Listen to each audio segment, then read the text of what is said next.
अध्याय 5 कर्मयोग कृष्ण भावना भावित कर्म।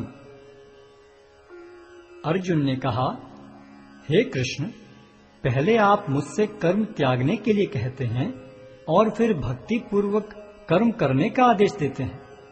क्या आप अब कृपा करके निश्चित रूप से मुझे बताएंगे कि इन दोनों में से कौन अधिक लाभप्रद है?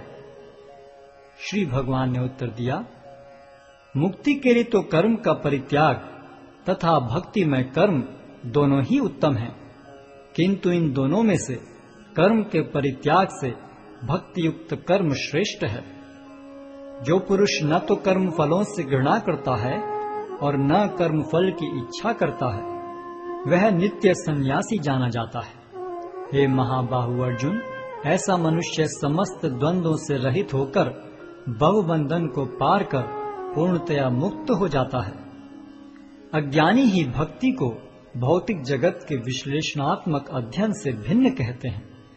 जो वस्तुतः ज्ञानी हैं वे कहते हैं कि जो इनमें से किसी एक मार्ग का भली भांति अनुसरण करता है वह दोनों के फल प्राप्त कर लेता है। जो यह जानता है कि विश्लेषणात्मक अध्ययन द्वारा प्राप्य स्थान भक्ति द्वारा भी प्राप्त किया जा सकता है, और इस तरह जो सांख्य योग तथा भक्ति योग को एक समान देखता है वही वस्तुओं को यथारूप में देखता है।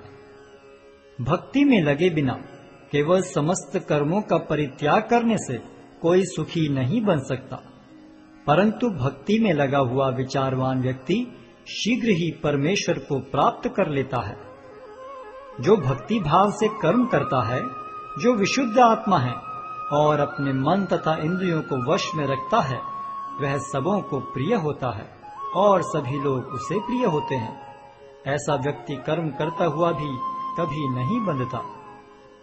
दिव्य भावनामृत युक्त पुरुष देखते, सुनते, स्पर्श करते, सूंघते, खाते, चलते फिरते, सोते तथा श्वास लेते हुए भी अपने अंतर में सदैव यही जानता रहता है कि वास्तव में वह कुछ भी नहीं करता। बोलते, त्यागते, ग्रहण करते या आंखें खोलते बंद करते हुए भी वह यह जानता रहता है कि भौतिक इंद्रियां अपने अपने विषयों में प्रवृत्त हैं और वह इन सब से पृथक है। जो व्यक्ति कर्म फलों को परमेश्वर को समर्पित करके आसक्ति रहित होकर अपना कर्म करता है, वह पाप कर्मों से उसी प्रकार अप्रभावित रहता है जिस प्रकार कमल पत्र जल से अस्पृश रहता है। योगी जन आसक्ति रहित होकर शरीर, मन, बुद्धि तथा इंद्रियों के द्वारा भी केवल शुद्धि के लिए कर्म करते हैं। निश्चल भक्त शुद्ध शांति प्राप्त करता है, क्योंकि वह समस्त कर्मफल मुझे अर्पित कर देता है। किंतु जो व्यक्ति भगवान से युक्त नहीं है और जो अपने श्रम का फल कामी है, वह बंध जाता है। जब देहधारी जीवात्मा अपनी प्रकृति को वश में कर लेता है और मन से समस्त कर्मों का परित्याग कर देता है, तब वह 9 द्वारों वाले नगर में बिना कुछ किए कराए सुखपूर्वक रहता है।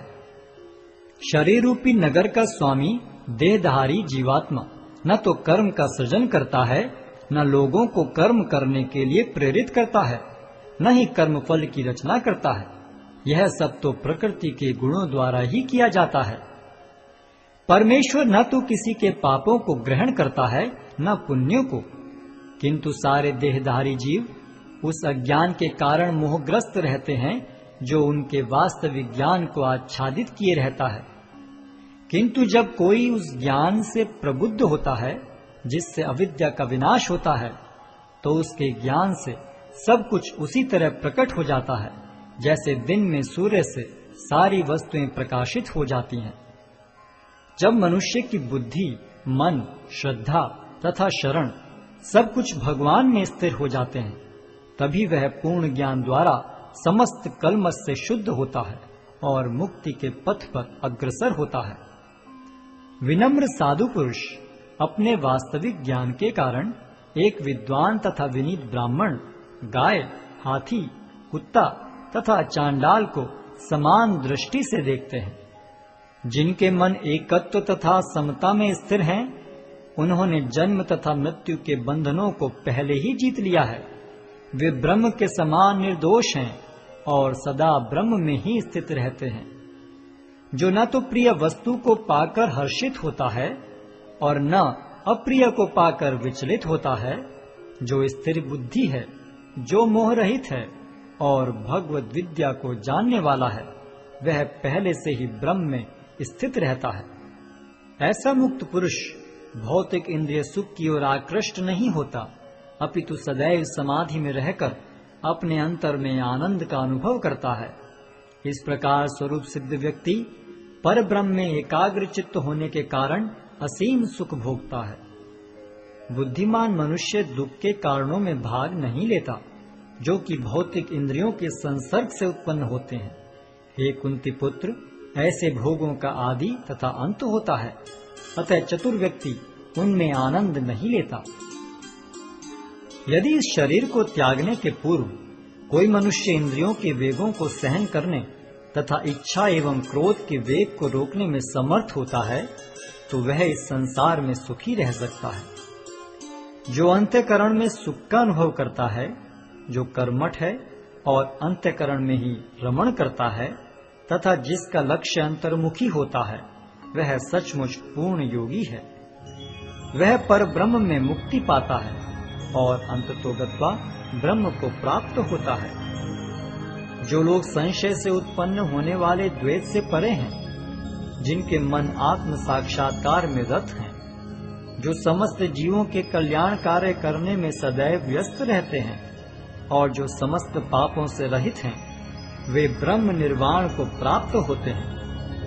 जो क्रोध तथा समस्त भौतिक इच्छाओं से रहित हैं, जो स्वरूप सिद्ध आत्म संयमी हैं और संसिद्धि के लिए निरंतर प्रयास करते हैं, उनकी मुक्ति निकट भविष्य में सुनिश्चित है।